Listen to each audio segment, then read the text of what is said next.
رحمت للعالمین نے انسانی دلداری کی خاطر اپنی ناقہ کی مہار چھوڑ دی اور فرمایا خدا کے حکم سے یہ جہاں بیٹھ جائے گی میں وہیں قیام کروں گا۔ ناقہ رسول کی رفتار کے ساتھ سینکڑوں دل دھڑکنے لگے، تمنائیں مچلنے لگیں، آرزوئیں امڑنے لگیں۔ انصار مدینہ دلوں میں ارمانوں کے طوفان سمیتے چشم برا ہو گئے۔ شاید سواری رسول ان کے کاشانے کو عزت بخش دے، شاید معلم ربانی کی میزبانی ان کی قسمت کا ستارہ بن جائے، شاید جہانوں کی رحمت ان کے خط تقدیر کو منور کر دے۔ ناقہ رسول یثرب کی گلیوں سے گزرتی ہوئی بنی مالک بن نجار کے محلے میں داخل ہوئی، جہاں آج مسجد نبوی واقع ہے۔ یہاں ہے وہ مقام جہاں ناقہ رسول نے اپنا سفر ختم کیا، اور یہ ہے وہ جگہ جس نے مدینے میں پائے رسول کو پہلا بوسہ دیا تھا۔ یہ ہے حضرت ابو ایوب انصاری رضی اللہ تعالیٰ عنہ کا وہ مکان جہاں سرور کائنات فخر موجودات نے 7 ماہ قیام فرمایا۔ یہی ہے وہ مسجد جس کی بنیاد خود سرور دو جہاں خیر الانام دائی ربانی تاجدار مدینہ حضرت محمد مصطفیٰ صلی اللہ علیہ وآلہ وسلم نے اپنے دست مبارک سے رکھی۔ سینکڑوں خداؤں کی ماننے والی سرزمین پر خدا واحد کی عبادت گاہ خود رحمت للعالمین خاتم النبیین نے اپنے کندھوں اور سر مبارک پر پتھر اور مٹی اٹھا کر تعمیر کی۔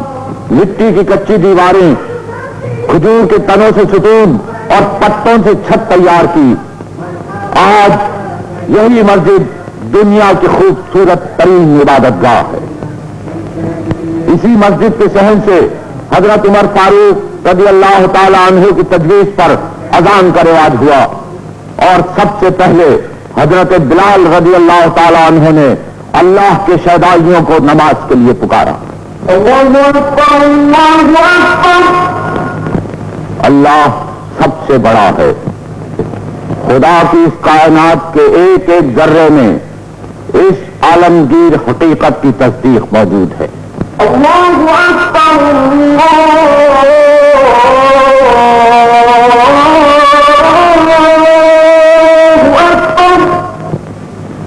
آواز بلالی مدینے کی فضاؤں میں بلند ہوئی اور تمام عرب پر چھا گئی۔ مدینے کے یہودی، مکے کے قریش اور تہامہ کے کفار اللہ اکبر کی تعداد نہ لا سکے۔ دین الہی کے پرستاروں کے خلاف آگ کے شعلے بھڑکنے لگے۔ عرب کے کفار 2 دھاری خنجر اسلام کے قلب میں پیوست کرنے کے لیے تیز کرنے لگے، اور اسلام کے پرستار ڈھال کی تیاری میں مصروف ہو گئے۔ انہی تیاریوں میں ہجرت کا دوسرا سال شروع ہو گیا۔ رب